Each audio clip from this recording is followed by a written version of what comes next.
नमस्कार दोस्तों, स्वागत है आपका हमारे YouTube चैनल जरदारी क्लासेस में। दोस्तों, हिंदी व्याकरण कोर्स का आज ये 25वां लेक्चर है और इसमें हम चर्चा करने वाले हैं आज हिंदी साहित्य के प्रमुख साहित्यकार और उनकी रचनाओं के बारे में। इसका दोस्तों एक पिछला पार्ट आ चुका है हिंदी साहित्य का, जिसमें हमने आपको सुमित्रानंदन पंत जी हो गए, मंगलेश डबराल, शैलेश मटियानी आदि प्रमुख साहित्यकार और उनकी रचनाओं के बारे में चर्चा कर लिया था। और ये हिंदी साहित्य का आज दूसरा पार्ट है। इसमें हम आज चर्चा करने वाले हैं आपके सिलेबस में, जो आपका हिंदी का सिलेबस है उसमें जो हिंदी साहित्य का टॉपिक दिया गया है उसमें वो दो भागों में बांटा गया है, पद्य और गद्य में। तो पद्य में जितने भी प्रमुख साहित्यकारों के नाम हैं उनकी प्रमुख रचनाओं के बारे में इस वीडियो में हम चर्चा करेंगे। और फिर इसका अंतिम पार्ट इसके बाद आएगा 26वां लेक्चर, और इसके बाद आपका हिंदी का कोर्स भी समाप्त हो जाएगा।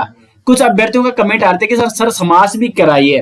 ठीक है, तो अगर समास कराना है दोस्तों तो कमेंट कीजिए, क्योंकि समास आपके सिलेबस में वैसे नहीं है। बहुत सारे एग्जाम है दोस्तों, जैसे कि बीएड हो गया या टेट हो गया, इनमें समास सिलेबस में हो सकता है। तो अगर आपको समास भी कराना है तो जितने ज्यादा कमेंट आएंगे फिर उस हिसाब से हम आपको समास वाला टॉपिक भी कंप्लीट कराएंगे। और वैसे आपका जो भी अन्य टॉपिक थे वो सारे के सारे यहाँ पे कंप्लीट हो चुके हैं। लगभग एक लेक्चर लास्ट बचा हुआ है हिंदी साहित्य का, लेक्चर 26वां। ठीक है, तो फिर मतलब कल ये लेक्चर कंप्लीट होने वाले हैं। हिंदी का संपूर्ण कोर्स समाप्त होने वाला है इस 30 दिन का। अब देखो, आप देख रहे होंगे 26 दिन का है, लेकिन अभी आपके जो बचे हुए 4 दिन है, क्योंकि 30 दिन का ये कोर्स है, उसमें आपके लिए हिंदी के प्रैक्टिस सेट आएंगे 50 नंबर के या 100 नंबर के। तो शुरू करते हैं दोस्तों आज का लेक्चर, और इसके नोट्स आपको वीडियो के डिस्क्रिप्शन में मिल जाएंगे। हिंदी साहित्य के सभी साहित्यकारों के जो प्रसिद्ध रचनाएं हैं उनके डिटेल्स नोट्स आपको वीडियो के डिस्क्रिप्शन में पीडीएफ दिया गया है, वहां से आप उसको डाउनलोड कीजिए या आप गूगल पे सर्च कीजिए jardhariclasses.in। तो शुरू करते हैं दोस्तों आज का लेक्चर। सबसे पहले बात कर लेते हैं दोस्तों सूर्यकांत त्रिपाठी निराला जी के बारे में। सूर्यकांत त्रिपाठी निराला ये छायावाद युग के कवि माने जाते हैं और छायावाद युग के 4 स्तंभों में से ये एक है। छायावाद का इन्हें महेश भी कहा जाता है। छायावाद युग का महेश किसे कहा जाता है? तो सूर्यकांत त्रिपाठी निराला जी को कहा जाता है। इनके जीवन परिचय के बारे में जान लेते हैं। तो इनका जन्म होता है 21 फरवरी 1899 को। कई जगह 1896 भी दिया गया है, लेकिन एनसीईआरटी के अनुसार 1899 इनका जन्म हुआ था। जन्म स्थान है मेदिनीपुर, बंगाल, और इनका निधन होता है 15 अक्टूबर 1961 को। अब इनकी रचनाओं के बारे में दोस्तों जान लेते हैं। मुख्यतः जो आपके सिलेबस में है वो इनकी पद्य रचनाएं, यानी जो काव्य संग्रह है, तो वो आपको विशेष तौर पर ध्यान देने हैं। भाई कई बार उपन्यास और कहानी भी और पत्रिका भी एग्जाम में पूछा जाता है। तो आपके सिलेबस में जितने भी दोस्तों साहित्यकार दिए गए हैं वो सारे के सारे हम यहाँ पे चर्चा करेंगे। तो काफी महत्वपूर्ण होने वाला है ये टॉपिक हिंदी साहित्य का आपके लिए। तो सूर्यकांत त्रिपाठी निराला जी की प्रमुख अगर रचनाओं की बात करें तो सबसे पहले हम काव्य संग्रह की बात कर लेते हैं। काव्य संग्रह में आपको बार बार समझा चुका हूं, जिसमें बहुत सारी कविताओं का, बहुत सारे काव्यों का संग्रह होता है, उसे कहा जाता है काव्य संग्रह। तो इनकी जो प्रथम रचना है, प्रथम काव्य संग्रह, वो थी जूही की कली। तो कई बार एग्जाम में भी पूछा जा चुका है है कि जूही की कली किसकी रचना है? तो यह है सूर्यकांत त्रिपाठी निराला जी की। उसके बाद अनामिका महत्वपूर्ण है। कुकुरमुत्ता ये भी महत्वपूर्ण है दोस्तों, एग्जाम में पूछी जा चुकी है। परिमल, बेला, नए पत्ते। उसके बाद गीतिका हो गया, तोड़ती पत्थर, अर्चना, आराधना, विधवा और भिक्षुक। ये 12 बहुत ही महत्वपूर्ण काव्य संग्रह, बहुत ही महत्वपूर्ण रचनाएं हैं दोस्तों सूर्यकांत त्रिपाठी निराला जी की। और जो ये विधवा रचना है, इसमें भारतीय विधवा का चित्रण किया गया है इस विधवा रचना में, जो कि सूर्यकांत त्रिपाठी निराला जी की रचना है। उपन्यास की अगर बात करें तो अप्सरा बहुत ही महत्वपूर्ण उपन्यास है इनका। उसके बाद अलका, प्रभावती, निरुपमा, चमेली और काले कारनामे, ये प्रसिद्ध उपन्यास है सूर्यकांत त्रिपाठी निराला जी के। अब देखो एग्जाम में कई बार प्रश्न बन सकता है कि सूर्यकांत त्रिपाठी निराला जी की रचना अप्सरा किस विधा की रचना है? तो ये है उपन्यास। ऑप्शन आएगा काव्य संग्रह, उपन्यास, कहानी या महाकाव्य या पत्रिका। तो आपको क्या करना है, उपन्यास। क्योंकि सिर्फ आपको ये ध्यान नहीं देना है कि उपन्यास कौन कौन से हैं, जैसे मतलब सिर्फ आपको यहाँ पे ये याद नहीं करना है कि रचना कौन कौन सी है सूर्यकांत त्रिपाठी निराला जी की, बल्कि आपको ये भी याद करना होगा कि जैसे अप्सरा क्या है, वो एक उपन्यास है। जूही की कली क्या है, एक काव्य संग्रह है। क्योंकि एग्जाम में सिर्फ रचनाएं नहीं पूछा जाता, कई बार इस प्रकार से भी कि किस विधा की रचना है। विधा का मतलब कि वो काव्य संग्रह है, वो कहानी है, वो उपन्यास है, या वो पत्रिका है। इस प्रकार के भी प्रश्न कई बार एग्जाम में देखने को मिले हैं। तो ये प्रमुख काव्य संग्रह और उपन्यास थे सूर्यकांत त्रिपाठी निराला जी के। कहानी की अगर बात करें तो लिली काफी प्रसिद्ध कहानी है इनकी। उसके बाद चतुरी चमार, सुकुल की बीवी और दो घड़ी, ये प्रमुख कहानी जो कि किसकी है, सूर्यकांत त्रिपाठी निराला जी की है। और एक है गधा और मेंढक, ये भी आप यहाँ पे नोट कर सकते हैं, गधा और मेंढक। पत्रिका की बात करें, ये बहुत ही महत्वपूर्ण है क्योंकि ये भी एग्जाम में पूछी जा चुकी है। मतवाला पत्रिका किसकी है, तो ये है सूर्यकांत त्रिपाठी निराला जी की। बाकी सूर्यकांत त्रिपाठी निराला जी के अगर बारे में अगर महत्वपूर्ण फैक्ट की बात करें, एक तो इनको छायावाद का महेश कहा जाता है, ये मैंने आपको पहले ही बता दिया है। छायावाद का महेश किसको कहा जाता है, तो सूर्यकांत त्रिपाठी निराला जी को। और दूसरा क्या कहा जाता है, इनको महाप्राण की उपाधि भी दी गई है। महाप्राण किसे कहा जाता है, सूर्यकांत त्रिपाठी निराला जी को। उसके बाद बसंत ऋतु का अग्रदूत, बसंत ऋतु का अग्रदूत, क्योंकि छायावादी कवि थे ये, तो बसंत ऋतु का अग्रदूत किसे माना जाता है, सूर्यकांत त्रिपाठी निराला जी को। और आधुनिक काल का गोरखनाथ, आधुनिक काल का गोरखनाथ भी किसे कहा जाता है, तो सूर्यकांत त्रिपाठी निराला जी को कहा जाता है। तो ये कुछ महत्वपूर्ण फैक्ट थे। छायावाद का महेश, महाप्राण, बसंत ऋतु का अग्रदूत और आधुनिक युग का गोरखनाथ किसे कहा जाता है, सूर्यकांत त्रिपाठी निराला जी को। अब यहाँ पे दोस्तों ये हो गए, ठीक है। यहाँ पे नोट्स भी आपको मिल जाएंगे। वैसे इसके नोट्स आपको डिटेल्स में वीडियो के डिस्क्रिप्शन में जो हमारी ई बुक है हिंदी व्याकरण की, उसमें आपको देखने को मिल जाएंगे, तो वहां से उसको आप डाउनलोड कर सकते हैं। तो ये सूर्यकांत त्रिपाठी निराला जी की कुछ महत्वपूर्ण रचनाएं थी दोस्तों, जो आपको नोट करनी है। अब आगे बढ़ते हैं और बात करते हैं जयशंकर प्रसाद जी के बारे में। जयशंकर प्रसाद ये भी एक महत्वपूर्ण साहित्यकार रह चुके हैं हिंदी के। जयशंकर प्रसाद जी का अगर जीवन परिचय देखें तो इनका जन्म होता है 30 जनवरी 1889 को।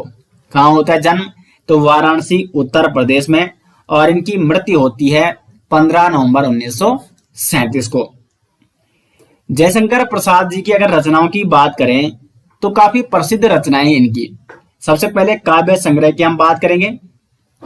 काव्य संग्रह है वन मिलन, प्रेम राज्य, अयोध्या का उद्धार, प्रेम पथिक, झरना, लहर और महाराणा का महत्व। ये इनके कुछ क्या है दोस्तों, प्रसिद्ध काव्य संग्रह है जयशंकर प्रसाद जी के।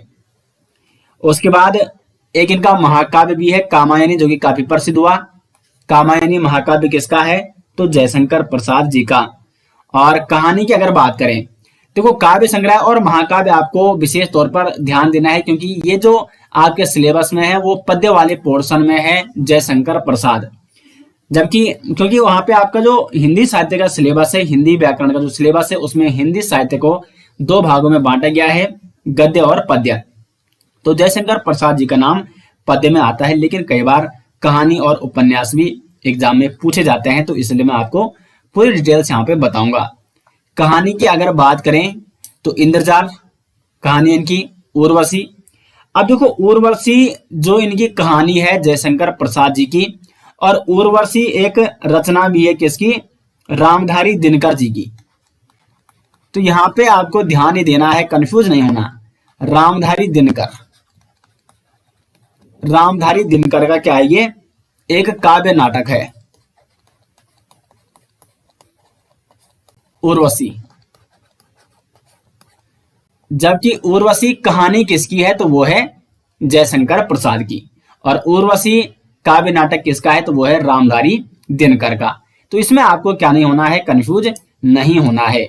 उर्वशी अगर काव्य नाटक पूछा जाता है तो वो रामधारी दिनकर जी का है, जबकि उर्वशी कहानी किसकी है, तो ये है जयशंकर प्रसाद जी की। उसके बाद आकाशदीप, आंधी, छाया, सुनहरा सांप, पुरस्कार, प्रतिध्वनि, देशरथ और गुंडा, ये इनकी प्रसिद्ध कहानियां हैं। नाटक की अगर बात करें, उपन्यास की बात कर लेते हैं पहले, तो कंकाल, तितली और इरावती, ये इनके क्या है, उपन्यास हैं। और नाटक की बात कर लेते हैं तो कामना, अजातशत्रु, स्कंदगुप्त प्रसिद्ध नाटक है, चंद्रगुप्त, ध्रुव स्वामिनी, प्रायश्चित, विशाख, कल्याणी और परिणय, दोस्तों ये इनके क्या है, नाटक है। अब देखो ये आपको अपने आप ही यहाँ पे याद करने होंगे, क्योंकि इसकी ऐसी कोई शॉर्ट ट्रिक तो है नहीं कि मैं आपको यहाँ पे बताऊं और वो आप इतने सारे याद कर सके। यहाँ पे मेरा काम क्या है कि सिर्फ आपको बताना, आपको बने बनाए नोट्स प्रोवाइड कराना, क्योंकि बुक्स में आपको इस प्रकार से दोस्तों कहीं नहीं मिलेगा जिस प्रकार से आपके लिए नोट्स बनाए गए हैं। बहुत मेहनत से आपके लिए नोट्स बनाए गए हैं, तो नोट्स का लिंक आपको वीडियो के डिस्क्रिप्शन में मिल जाएगा। उसके बाद एकांकी, एकांकी होता क्या है, पहले इसको समझ लीजिए। किसी घटना या विषय को एक अंक में प्रस्तुत करना, उसे क्या कहते हैं, एकांकी कहते हैं। तो एक घूंट, ये क्या है, इनकी एक एकांकी रचना है, और इस एक घूंट को हिंदी साहित्य की पहली एकांकी रचना भी माना जाता है। तो हिंदी साहित्य की पहली एकांकी रचना है एक घूंट, और ये एक घूंट रचना किसकी है, ये है जयशंकर प्रसाद जी की। जयशंकर प्रसाद जी के बारे में कुछ महत्वपूर्ण फैक्ट अगर हम बात करें, यहाँ पे महत्वपूर्ण फैक्ट, तो एक तो इन्हें छायावाद का प्रवर्तक माना जाता है। छायावाद का प्रवर्तक किसे माना जाता है, तो जयशंकर प्रसाद जी को माना जाता है। और छायावाद का ब्रह्मा किसे माना जाता है, तो ये भी जयशंकर प्रसाद को माना जाता है। जयशंकर प्रसाद भी दोस्तों छायावाद युग के 4 स्तंभों में से एक हैं। अब आगे बढ़ते हैं। जयशंकर प्रसाद जी की सारी रचनाएं यहाँ पे आप देख सकते हैं, ये आपको क्या करनी है, याद करनी है। नेक्स्ट हम बात करेंगे दोस्तों माखन लाल चतुर्वेदी जी की रचनाओं के बारे में। माखनलाल चतुर्वेदी जी का जन्म होता है 4 अप्रैल 1889 को। जन्म स्थान कहाँ है, बावई होशंगाबाद, जो कि मध्य प्रदेश में है। और इनका निधन होता है 30 जनवरी 1968 को। इनकी रचनाओं में दोस्तों आपको एक देशभक्ति की झलक देखने को मिलेगी। बहुत सारी रचनाएं इनकी देशभक्ति पर आधारित थी। इनकी पहले हम काव्य कृति की बात कर लेते हैं, तो हिमकिरीटनी प्रसिद्ध काव्य कृति इनकी, हिमतरंगिणी, युगचरण, समर्पण, मरण ज्वार, माता, वेणुलो गूंजे धरा, बहुत ही प्रसिद्ध रचना है दोस्तों। वेणुलो गूंजे धरा इनकी कई बार एग्जाम में पूछी जा चुकी है। गिर पर चढ़ते चढ़ते, पर्वत की अभिलाषा, और एक अन्य महत्वपूर्ण रचना है पुष्प की अभिलाषा। ये पुष्प की अभिलाषा कविता आपने जरूर पढ़ी होगी। ये कुछ इस प्रकार से थी कि चाह नहीं मैं सुरबा लाके गहनों में गुथा जाऊं, यानी एक पुष्प कह रहा है, मुझे तोड़ ले ना बनमाली, उस पथ पर देना तुम फेंक, मातृभूमि पर शीश चढ़ाने जिस पर जाते वीर अनेक।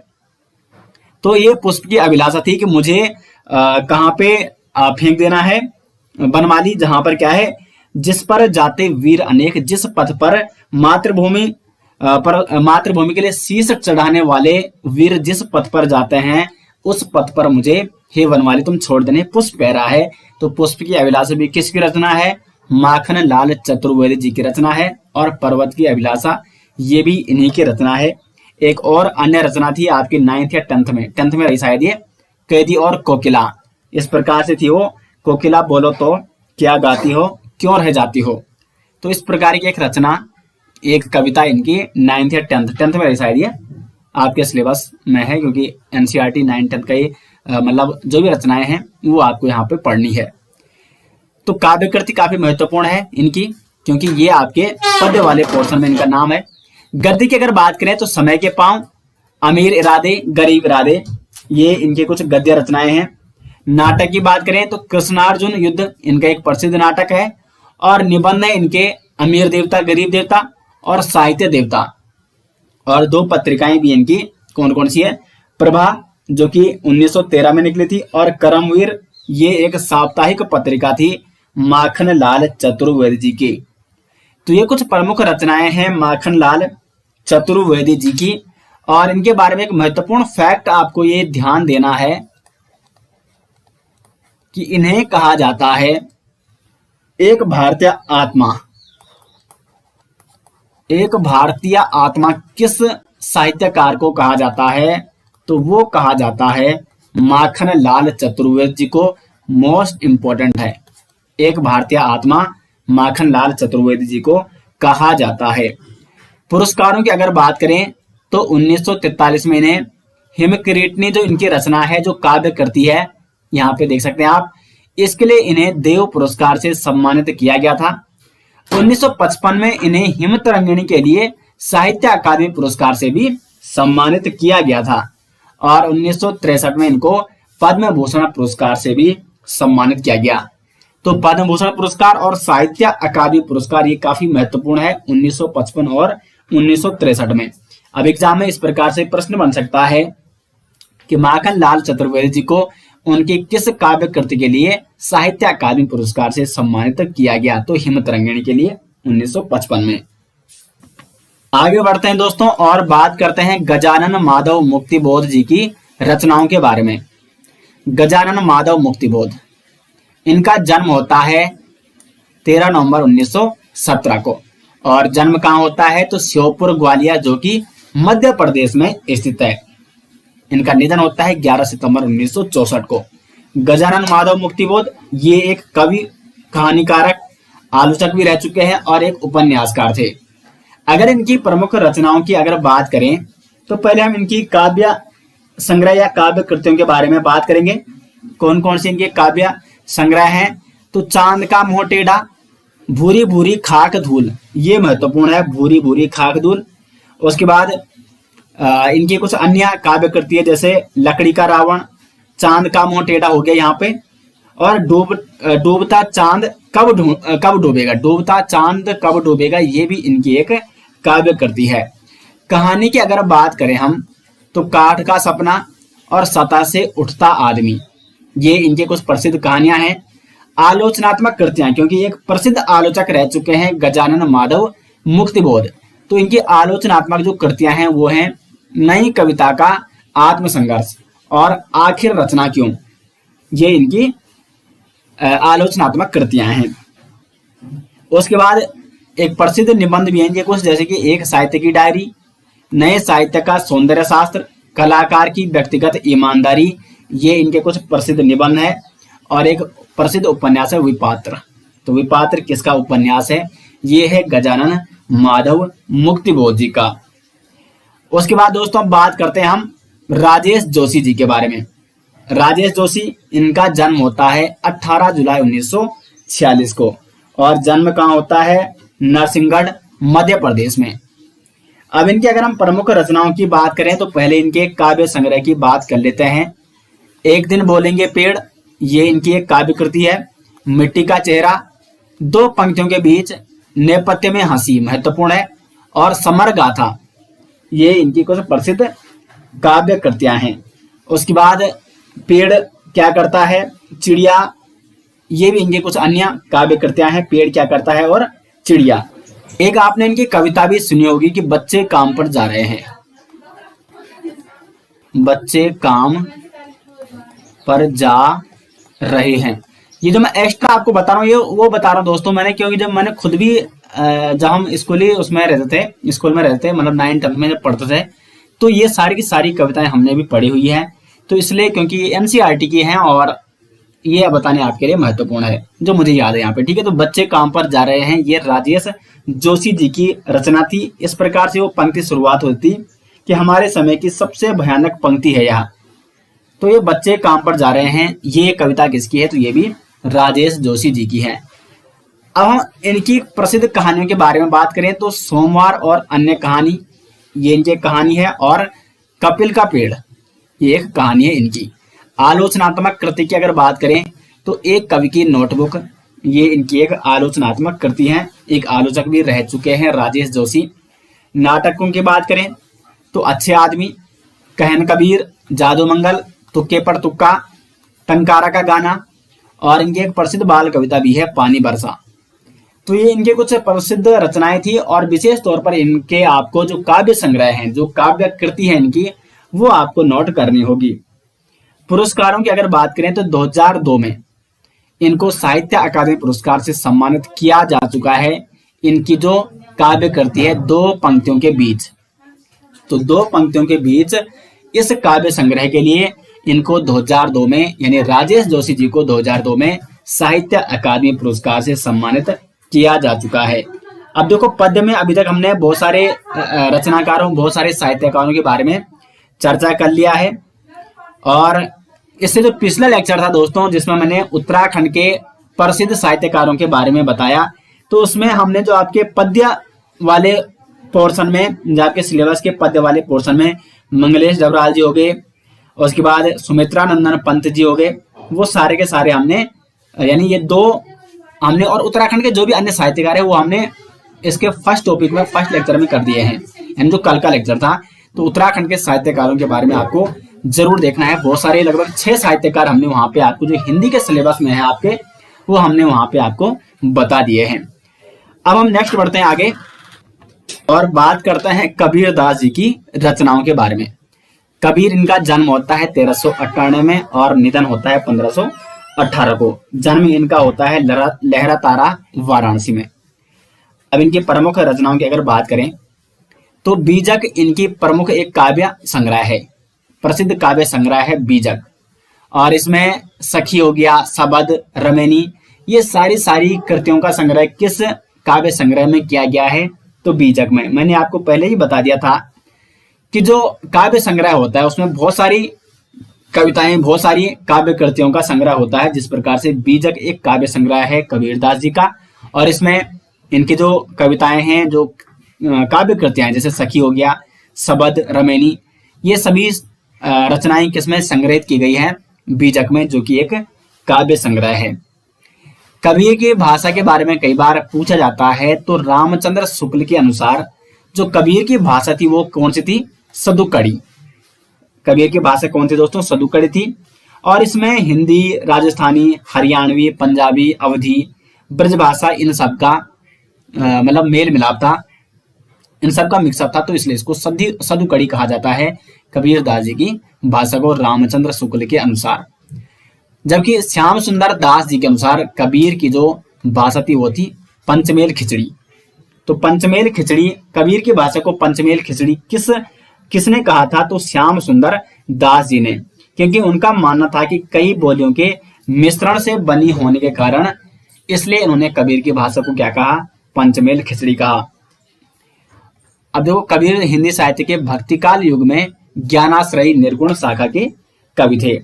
ज्ञानाश्रयी निर्गुण शाखा, देखो भक्तिकाल का, यानी उसमें भक्तिकाल चलता था। बहुत सारे जो कवि थे वो उस समय बहुत सारे देवताओं की भक्ति में लगे रहते, तो मतलब उनसे ही संबंधित कविताएं लिखते थे।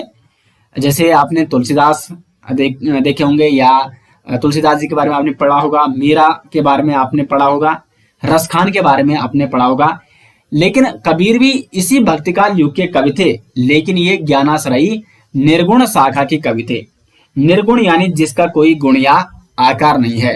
यानी कबीर दास मानते थे कि जो भगवान है उनका न कोई क्या है, गुण है, न कोई आकार। यानी निर्गुण शाखा के कवि कौन थे? तो वो थे कबीर। तो ये कबीर की कुछ प्रमुख रचनाएं थी और इनके बारे में कुछ महत्वपूर्ण जानकारियां। बाकी इनके बारे में कुछ विशेष ऐसे अन्य रचनाएं नहीं है जो एग्जाम की व्यू पॉइंट से महत्वपूर्ण हो। आगे बात कर रहे हैं और बात करेंगे मीराबाई के बारे में। मीराबाई का जन्म होता है 1498 को और इनका निधन होता है 1547 को। मीराबाई, इनका जन्म कहाँ होता है? जोधपुर, राजस्थान में। अब देखो, मीराबाई का विवाह होता है उदयपुर के जो महाराणा थे, जो राजा थे, कुमार भोजराज के साथ इनका विवाह होता है।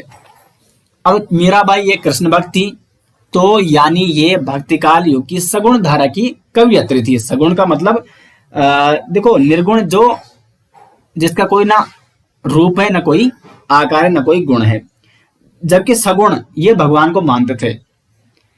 तो मीराबाई ये श्री कृष्ण की भक्त हुआ करती थी और कृष्ण प्रेम से ओतप्रोत इनकी प्रमुख रचनाएं आपको देखने को मिलेंगी। तो मीराबाई भक्ति काल युग की सगुण धारा की कवयित्री मानी जाती है और इनकी प्रमुख रचनाएं की अगर हम बात करें तो बरसिका मायरा, गीत गोविंद टीका, राग गोविंद और राग सोरठ, ये मीराबाई की कुछ प्रमुख रचनाएं हैं दोस्तों।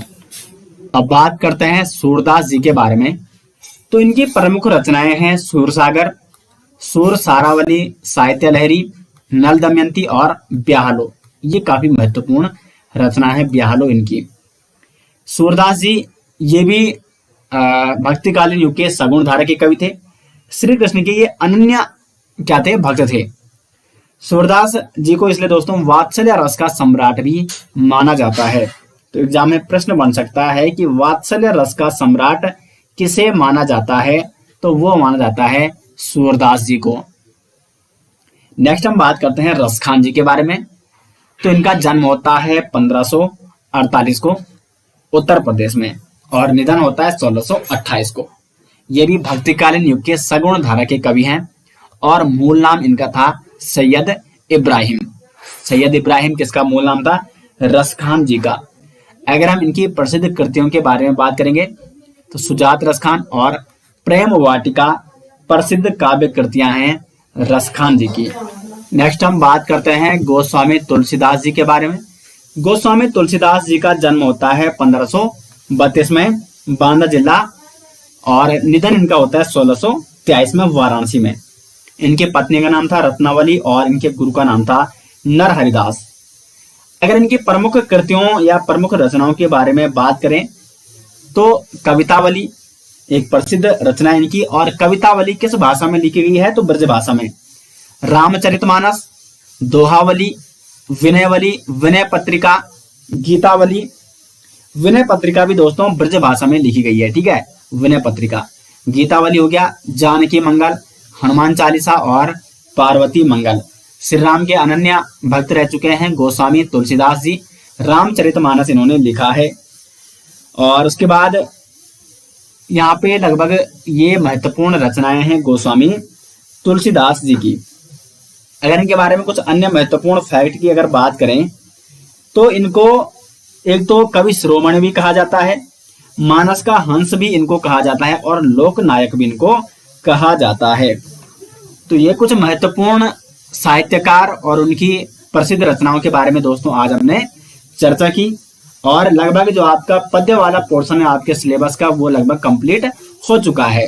अब हम नेक्स्ट जो इसका अंतिम लेक्चर आएगा हिंदी साहित्य का, तो उसमें जितने भी गद्य साहित्यकार हैं जो आपके सिलेबस में, क्योंकि उसमें गद्य पोर्शन में जो भी साहित्यकारों के नाम हैं उनके बारे में हम नेक्स्ट वीडियो में चर्चा करने वाले हैं।